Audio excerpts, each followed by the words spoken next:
में देश की सारी चर्चाएं चाय पर होती है और चाय पर चर्चा के कई सारे कार्यक्रम, चाय पर चर्चा, कॉफी पर चर्चा, खाने पर चर्चा, आप ये तमाम कार्यक्रम देख चुके हैं टेलीविजन स्क्रीन के ऊपर। लेकिन हम आए हैं एक खास टी स्टॉल के ऊपर, क्योंकि यहाँ पर लगा हुआ है जो नाम, उसने मुझे बेहद आकर्षित किया। ये है बेवफा चाय वाला। ये बेवफा चाय वाला है और नीतीश कुमार यादव मेरे साथ हैं, बेवफा चाय वाले। भैया बताइए, बेवफा नाम क्यों रखा आपने? प्यार में धोखा मिला सर। किसने धोखा दे दिया भैया आपको? उसको नाम नहीं बता सकते। नहीं नहीं, नाम पूछ भी नहीं रहे हम आपसे। अपने लड़की थी कि लड़का था? लड़की थी सर। अच्छा, गड़बड़ तो मामला नहीं था। अच्छा ये बताओ, आपकी चुनाव में किसको वोट देने वाले हो इस बार, या चुनाव में किसके सपोर्ट करने वाले हो? हम लोग आरजेडी के पार्टी हैं सर। क्योंकि आप यादव हो, नीतीश कुमार यादव। यादव है या चाहे नहीं है, वो दूसरा कास्ट भी देता है। अच्छा, यादव के वोट, आरजेडी के वोट मिलेगा। गरीबों का मसीहा है तेजस्वी भैया। तेजस्वी भैया क्या काम किया गरीबों के लिए? आपकी टी स्टॉल के लिए कोई काम किया तेजस्वी यादव ने? हम लोग के लगाने के लिए भी यहाँ जगह नहीं मिल रहा है। उनका सरकार था तो हम लोग जी तो रहे थे, कमा रहे थे, तो कम से कम 2 रुपया। हमको उनसे कोई बेनिफिट नहीं चाहिए, हमको बस कमाने के यहाँ जगह चाहिए। कमा तो रहे हो, नीतीश कुमार के राज में भी 20 साल से उनका ही राज है। नहीं कमा रहे, आएगा लाठी से मार के भगा देगा। आरजेडी सरकार बनने जा रहा है सर 2025 में। घोषणा कर दी तुमने? हाँ। चलिए भाई, बन गई है आरजेडी सरकार। बेवफा चाय वाले नीतीश कुमार यादव ने यह दावा कर दिया है कि आरजेडी की सरकार 2025 में बनने जा रही है। बाकी रंग भी देखेंगे चुनाव के। चलिए चलते हैं पटना जंक्शन की तरफ। नमस्कार दोस्तों, मैं हूं दीपक चौरसिया और हमारी इस खास पेशकश में आपका स्वागत है। आपको पता है ना, किसी शहर की नब्ज को समझना है तो उसके रेलवे स्टेशन आ जाइए। इसीलिए पटना में है हम, पटना जंक्शन के सामने, और समझने की कोशिश करेंगे कि इस जंक्शन से जो गाड़ी जाने वाली है वो प्लेटफॉर्म से किसको बिठाने वाली है, किसकी गाड़ी यहाँ से भागेगी, किसकी गाड़ी को यहाँ की जनता हरी झंडी देगी और किसकी गाड़ी को लाल झंडी, ये हम बताएंगे। लोगों से ये भी समझने की कोशिश करेंगे कि पटना में इस वक्त चुनावी माहौल क्या है। सबसे पहले बाबू आप बताइए, पटना में कौन जीत रहा है इस बार चुनाव में? अब हम कैसे कह सकते हैं बिना। अच्छा आप बताइए, कौन अच्छा लगता है आपको? हमारा तो सब अच्छे है ना, तो सब खराबे है, कैसे बता सकते हैं। ये बताओ कितनी कमाई हो जाती है दिन की? 200, 300, 400 हो गया बहुत। अब कोई दिक्कत तो नहीं करता पुलिस वाला, कोई पैसे छीन के ले जाता हो, गुंडागर्दी, लूटमार, छीना झपटी? ना ना, वो सब बात नहीं। पहले होता था? अब पहले हम थाइए नहीं थे तो बताएंगे। ये बात भी ठीक है, लोग कहते हैं पहले बड़ा होता था। पहले हम थाइए नहीं थे तो बताएंगे। कितने साल से चला रहे? 4 साल से। 4 साल से चला रहे। कहाँ के रहने वाले हैं? वैशाली जिला। किसको वोट डालते हैं, बताएंगे नहीं बताएंगे? कैसे हम बता देंगे, वो तो अपना मन का बात है। ये मन का बात तो सही, अपने मन का बात है, हमको पूछना भी नहीं चाहिए आपसे। तो इस बार क्या सोचकर वोट डालेंगे? डालेंगे ना, हम जिस पर इच्छा होगा उस पर डालेंगे। जिसका इच्छा तो होगा, पर सोचेंगे क्या, क्या दिमाग में होगा वोट डालने? जो अच्छा आदमी लगेगा उसको देंगे। आपके हिसाब से कौन अच्छा है? नीतीश कुमार अच्छे हैं, तेजस्वी यादव अच्छे हैं, प्रशांत किशोर अच्छे हैं, चिराग पासवान अच्छे हैं, कौन अच्छा लगता है? हमारा नजर में सब अच्छे हैं ना, तो सब खराबे है, कुछ नहीं। आप तो बड़े डिप्लोमेटिक हो रहे हैं, आप तो बड़े ऐसे हो रहे हैं जैसे किसी के बारे में बोलना ही नहीं चाहते। नहीं बोलने पत्ते नहीं खोलेंगे आप? हम खुलवे नहीं करेंगे, इसलिए कि अब इच्छा अनुसार जखनी जाएंगे देवे, किसको देंगे कोई गारंटी नहीं। चलिए आगे चलते हैं और लोगों से समझते हैं। देखिए ये इसको बोलते हैं एक जागरूक मतदाता। मेरे साथ मेरे सहयोगी अमित भी हैं। अमित मेरे पटना के ब्यूरो चीफ हैं और अमित और मेरा साथ जो है लगभग 1.5 दशक पुराना है। 1.5 दशक से हम लोग साथ काम कर रहे हैं और हमने साथ में कई बार रिपोर्टिंग भी की है। तो अमित ये बिल्कुल जागरूक वोटर हैं, अपने पत्ते नहीं खोल रहे हैं दादा। इसलिए पत्ते नहीं खोल रहे हैं क्योंकि पता है कि नेता कब पलट जाएं, नेता कब क्या बोल जाएं। वादे तो नेता करते हैं लेकिन चुनाव के बाद भूल जाते थे। चुनाव के बाद भूल जाते। क्या नाम है आपका? चंद्रभूषण सिंह। क्या करते हैं आप? रिटायर्ड। रिटायर्ड। तो बताइए चुनाव का क्या माहौल चल रहा है? रिटायर आदमी सबसे अच्छा बताता है। वो तो अभी तो जो गठबंधन है इसका नीतीश और मोदी का वही है, वही दिख रहा है, वही है और बाकी कोई नहीं दिख रहा है। कोई नहीं है। तेजस्वी जी का कोई भविष्य नहीं। भविष्य नहीं। राहुल जी तो और आपको किसका भविष्य दिखाई दे रहा है? बताइए कहाँ से आ रहे हैं आप, ये बताइए। भैया मैं इस समय आ रहा हूँ अपना गुजरात से। गुजरात से आने वाले बड़े लोग हैं। अभी हमको एक मिले, वो बोले हम सूरत से आ रहे हैं। वही हो गया, सूरत गुजरात एक ही हो गया सर। हाँ, बिल्कुल सूरत और गुजरात एक ही हुआ है। सूरत गुजरात के ही एक शहर है और बहुत शानदार शहर है। आप गुजरात पे कहाँ से आ रहे हैं? मैं सर मिलेनियम मार्केट हमारा वहीं पे है, वहीं मार्केट से ही आ रहा हूँ। आप यहाँ पे रहते हैं पटना के में? नहीं सर, मैं यहाँ पे पटना अपने मतलब वर्किंग से आया हूँ। यहाँ पे इस समय चुनावी माहौल है, इतना मुझे पता है। और बहुत क्या लगता है चुनाव में क्या होगा? आप देख रहे होंगे, बाहर से देखते होंगे ना चुनाव। इस बार ऐसा लग रहा है कि कुछ नया होने वाला है सर, कुछ नया होने वाला जो किसी ने एक्सेप्ट नहीं किया होगा, वैसा कुछ होने नया तो प्रशांत किशोर भी है। वही तो बोल रहा, कुछ नया होने वाला है। राहुल की मोदी, मोदी की राहुल, चचा कंफ्यूज है। आप बताइए क्या करते हैं आप? मैं हॉस्पिटल में जॉब कर रहा हूँ। जॉब कर रहे हैं? पटना के ही है, बिहार के ही है? बिहार के हम। क्या क्या नाम हुआ आपका? मेरा नाम कन्हैया हुआ। तो कन्हैया, किसको वोट देंगे? आप तो यंग वोटर है इस बार, माशाल्लाह, इतने बढ़िया कपड़े, सफेद शर्ट, नीला पैंट, बिल्कुल शानदार चश्मा। जी, इस बार तो मोदी को ही जाएगा वोट संसद में। बाकी बिहार का चुनाव का तो अभी फिलहाल नया चेहरा एक आए हैं, प्रशांत किशोर जी।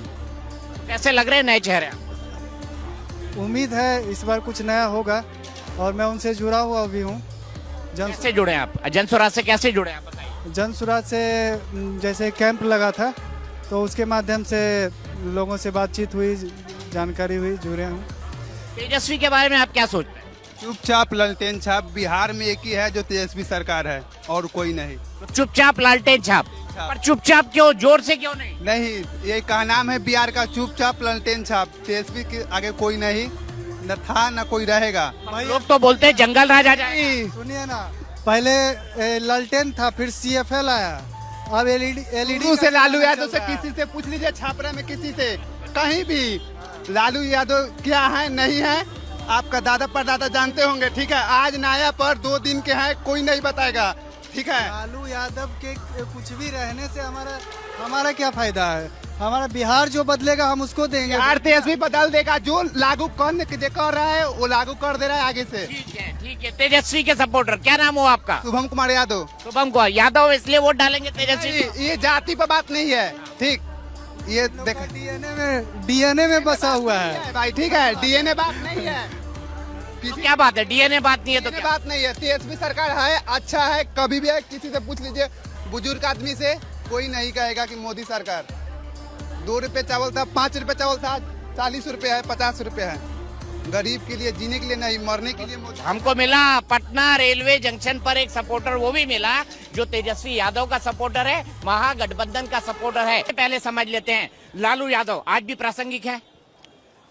मास का लीडर है। आज के समय में लालू यादव का जो एक वोट बैंक है, जो 31% वोट है, 15% आप यादवों का वोट है, मुसलमानों का वोट है, तो ये जो वोट बैंक है लालू यादव की, जो एक जादुई जो उस आदमी का पब्लिक के साथ कनेक्शन है, वो अपने आप में एक अलग पहचान है। नीतीश कुमार पे आते हैं। नीतीश कुमार, एक लाइन का जवाब क्या आता है आपके दिमाग में? नीतीश कुमार और बिहार को? नीतीश कुमार को विकास से आप जोड़ सकते हैं। 2 दशकों में जो नीतीश कुमार ने विकास के काम किए हैं और जंगल राज जिसकी संज्ञा दी जाती है 15 साल के, उसके बाद नीतीश कुमार ने बहुत बड़े बदलाव किए हैं और आज विकास की चर्चा होती है नीतीश कुमार को लेकर। अब आ जाए अगले नाम की तरफ। अगर भारतीय जनता पार्टी यहाँ पर अभी तक मुख्यमंत्री का चेहरा क्यों नहीं ढूंढ पाई है? सम्राट चौधरी या विजय सिन्हा, या दोनों में से कोई नहीं?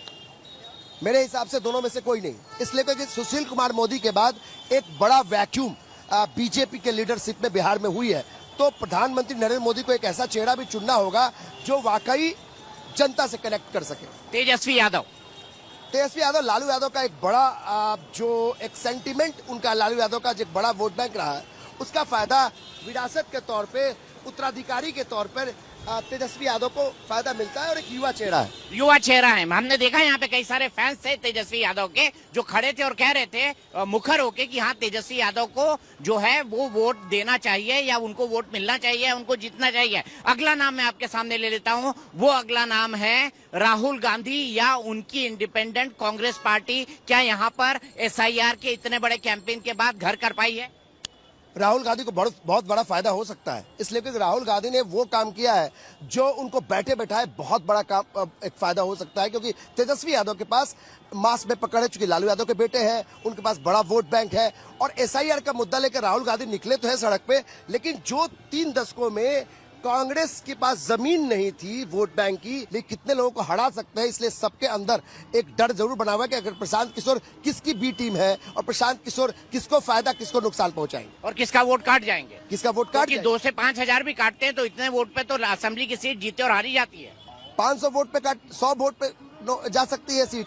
तो कहीं ना कहीं अगर वो 5000 वोट काट दिए तो आप समझिए कि दूसरे लोगों का तो बैंड बज जाने वाला है। पूरा चुनाव बदल गया, पूरा चुनाव पलट गया। बिल्कुल पलट गया। और कहीं ना कहीं प्रशांत किशोर इस मामले को लेकर, प्रशांत किशोर की उपयोगिता जो है, उसकी प्रासंगिकता जो है, वो अब बाकी जो पॉलिटिकल पार्टीज है सर, उसमें अब लोग सोचने पे मजबूर हो गए कि प्रशांत किशोर आगे पीके किस तरफ है। मैं मौजूद हूँ और आज मैं आपको बताने वाला हूँ कि पटना में राजनीति का तापमान कितना चढ़ा हुआ है। इस वक्त पटना के मौसम की अगर मैं बात करूं तो आसमान पर बादल छाए हुए हैं। आसमान पर बादल तो छाए हुए हैं, लेकिन यहाँ की राजनीति में जो नीतीश कुमार और बीजेपी का गठबंधन छाया हुआ है, क्या उस पर ग्रहण लगने वाला है, इसकी भी हम समीक्षा करेंगे। ये भी जानेंगे कि राहुल गांधी की वोटर अधिकार यात्रा के बाद चुनावी चक्कर और चुनावी चकल्लस अब कहां तक पहुंची है। यहाँ के आम लोगों से बात करेंगे जिनको जल्द ही अपनी नई सरकार चुनना है। इसीलिए मैं जाऊंगा गांधी मैदान के अंदर, वो गांधी मैदान जो अब तक पटना के अंदर तमाम परिवर्तनों का ऐतिहासिक गवाह रहा है।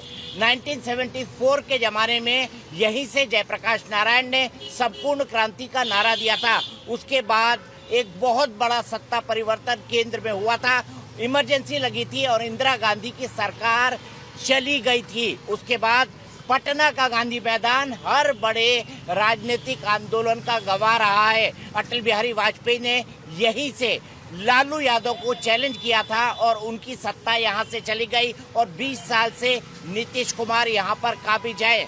इस बार क्या होने जा रहा है, क्या बिहार की जनता कोई बड़ा उलटफेर करेगी, इसी को समझने के लिए, इसी के नब्ज टटोलने के लिए हम पटना के गांधी मैदान पहुंचे हैं। मेरा नाम प्रशांत कुमार है। प्रशांत, क्या करते हैं आप? मैं अभी ग्रेजुएशन में, मेरा सेकंड सेमेस्टर है और प्रतियोगी परीक्षा की मैं तैयारी करता हूँ। वोट है ना? जी। तो वोट देंगे इस बार? वोट अभी मेरा उम्र नहीं है, लेकिन मैं तेजस्वी यादव को सपोर्ट करता हूँ। क्यों तेजस्वी यादव को सपोर्ट करते हैं, ये भी बताइए। जी, उनका जो का नाम है कि जो रोजगार में जो प्रगति ला रहे हैं तेजस्वी यादव जी, और नया है, तो मैं चाहूँगा कि उनको वोट दिया जाए मेरे पेरेंट्स के द्वारा, और मैं जब योग्य हो जाऊँ वोट देने के लिए तो मैं तेजस्वी सरकार। नीतीश कुमार क्यों नहीं? नीतीश कुमार मेरे हिसाब से, इसका उत्तर तो मेरे पास नहीं, लेकिन मैं तेजस्वी यादव को वोट सपोर्ट करता हूँ। इसलिए क्योंकि युवा है।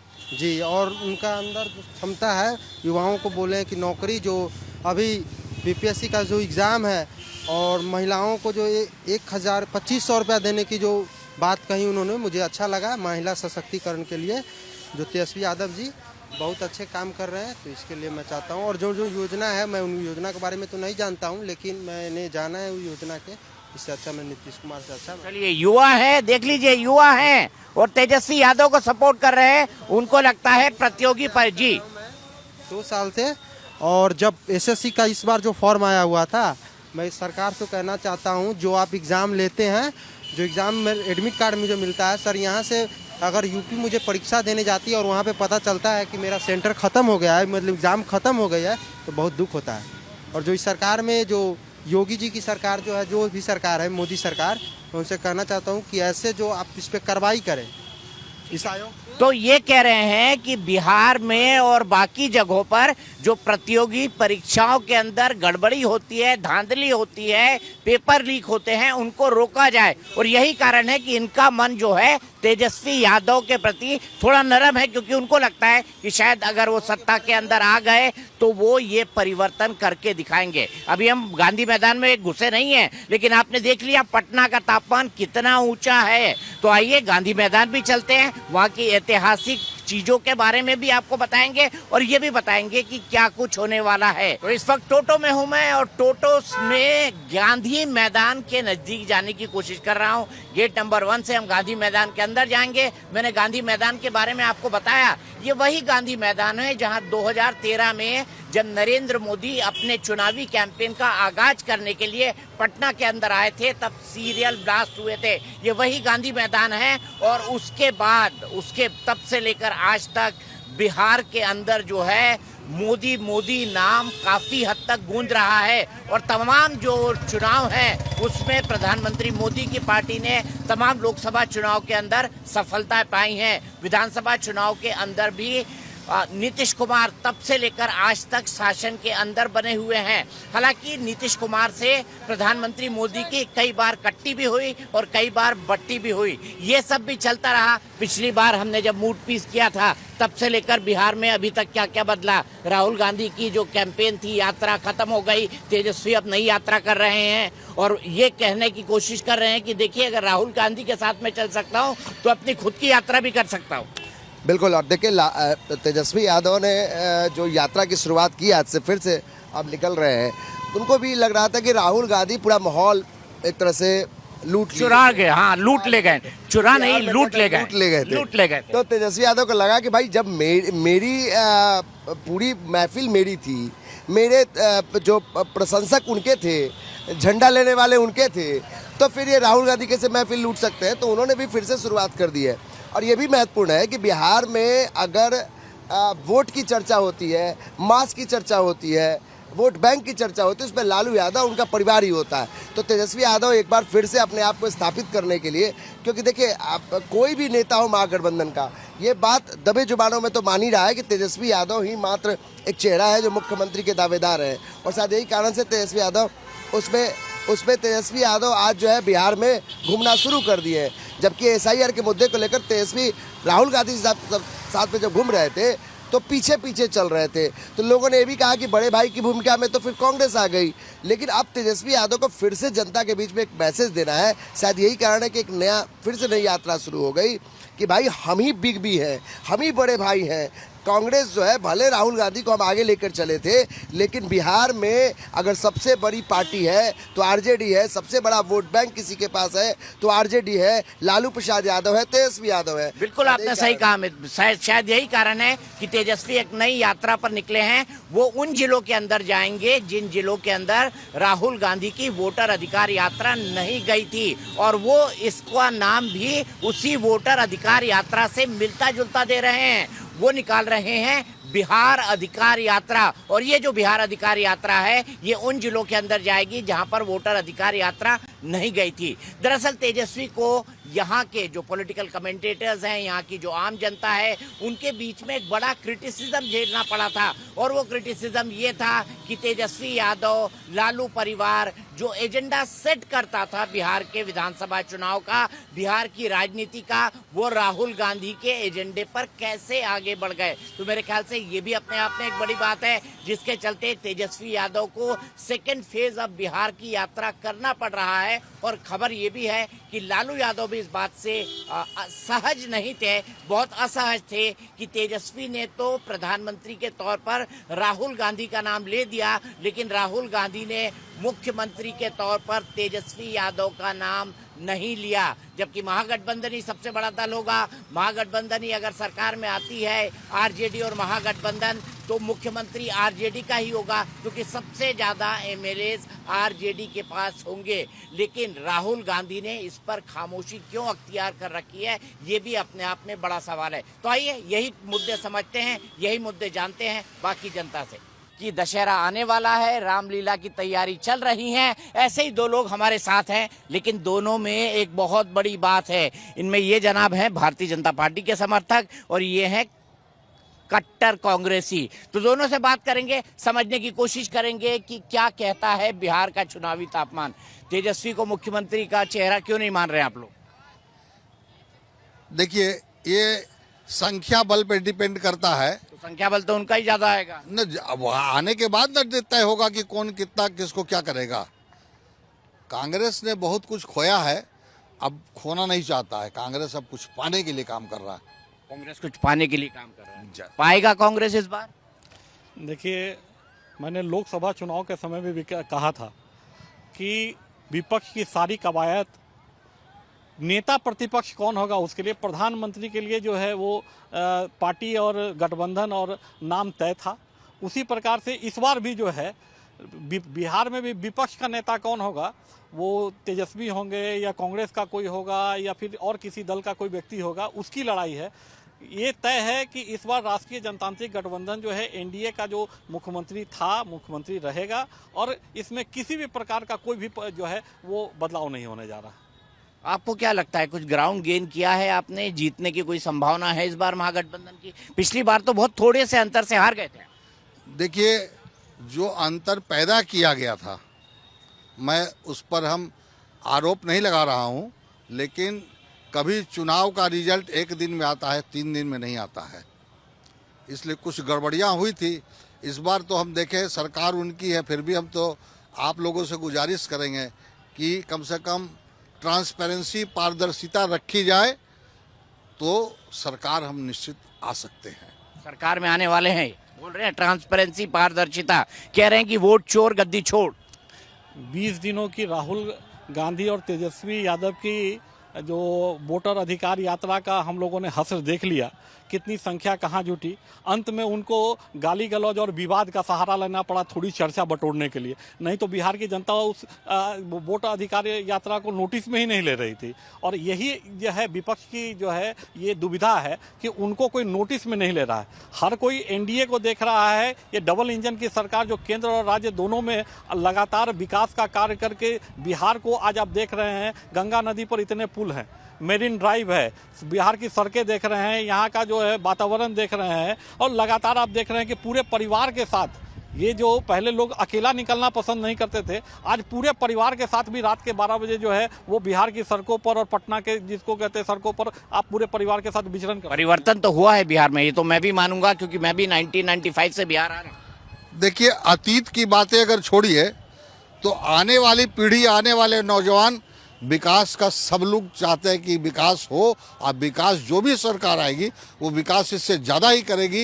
इसमें कोई दो राय नहीं है। विकास करेंगी इनकी सरकार? हाँ, नहीं, जैसे इनकी सरकार की स्थिति तो ये है कि इनके आधे नेता जिसको कहते हैं बेल पर है और आधे नेता जेल पर हैं। तो वैसी स्थिति में इनका जो मुख्यमंत्री होगा वो भी आरोपी होगा, और इनका जो बाकी विधायक और जो इनके जो कैबिनेट बनने की बात है, तो आधा कैबिनेट तो इनका जेल में रहता है और आधा कैबिनेट जिसको होते हैं बेल पे रहता है। ठीक है, तो आपने देखा यहाँ पर 2 लोग हैं। हाँ, लाइव, बिल्कुल बोलिए, बिल्कुल बोलिए। इस पर मैं ये बोलना चाहता हूँ कि ये लोग उकसाते हैं कि हम गाली गलौज की भाषा इस्तेमाल करें, लेकिन बिहार की जो भाषा है, आम भाषा में गाली गलौज भाषा है, लेकिन दिल में छल कपट नहीं रहता है। ये बात दुर्भावना नहीं। माँ की गाली जो है ये किसी भी जो है तरह का क्षमा योग्य जो है ये विषय नहीं हो सकता है। आप किसी भी बिहार में माता का कितना सम्मान होता है, माँ की गाली तो जो है ना, देखिए, हो सकता है इसमें माने ये स्पॉन्सर भी हो सकता है। हम इसमें डायरेक्ट, मेरा अपना कोई आदमी नहीं था, आपका माइक आपका, और उस पर कोई अगर खुले मंच से माइक से अगर कोई गाली गलौज। देखिए मैं आपको ये बता दूं, माँ का अपमान बिहार के चुनाव का एक बड़ा मुद्दा बन गया है। लेकिन मैं आपको राजनीति के कुछ और रंग दिखाता हूँ। देखिए, भाई साहब कांग्रेसी हैं, ये भाई साहब हमारे भाजपाई हैं, लेकिन दोनों मिलकर भगवान श्री राम का नाम भी ले रहे हैं और भगवान श्री राम का काम भी कर रहे हैं। नहीं, मैं भगवान का काम करने वाले में हूँ, और हमारे पूर्व प्रधानमंत्री राजीव गांधी ने ही राम मंदिर का ताला खुलवाया था। बताइए, देखिए, ताला जिसने भी खुलवाया हो, लेकिन राम मंदिर का निर्माण तो जो है वो भारतीय जनता पार्टी के शासनकाल में हुआ है, और प्रधानमंत्री जी के जो है उनके द्वारा जो शिलान्यास हुआ और उसके बाद जो जीर्णोद्धार हुआ आप देख रहे हैं, और अभी भी उसके निर्माण का कार्य चल रहा है। और अभी माता सीता का भी पुनौरा धाम में जो है वो उसका भी पुनर्धार होने की जो है, तो ये राम राज्य जो है वो भारतीय जनता पार्टी और एनडीए ही ला सकता है। राम राज्य, देखिए कितना बड़ा शब्द है, राम राज्य। और गांधी जी भी कहा करते थे राम राज्य के बारे में। महात्मा गांधी जी जो है वो भगवान श्री राम के अनन्य भक्त थे, ये बात हम सब जानते हैं। लेकिन सवाल है कि राम राज्य है क्या, और राम राज्य क्या बिहार में आ गया है, या इस राम राज्य में अभी कुछ और बहुत कुछ होना बाकी है।